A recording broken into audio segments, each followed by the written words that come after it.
ఏమంటే పవన్ కళ్యాణ్ గారిని home minister చేయాలి ఈ ఆంధ్రప్రదేశ్కి. ఇది నా ఒపీనియన్ కాదు, నా డిమాండ్ కాదు, నా రిక్వెస్ట్ కూడా కాదు.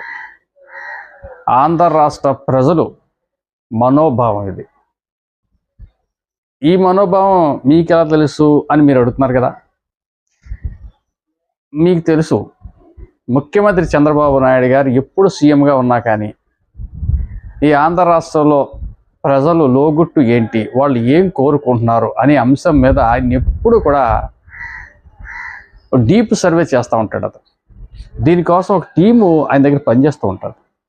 అది ఇంటెలిజెన్స్ వర్గాలు కావచ్చు, లేకపోతే ఆయన ప్రైవేటు టీం కావచ్చు, ఎవరైనా సరే నిత్యం ప్రజల్లో ఉండి ప్రజల మనసులో ఏముంది, ప్రజలు ఏమి కోరుకుంటున్నారు, ప్రభుత్వ పనితీరు మీద వాళ్ళ యాక్షన్ ఎలా ఉంది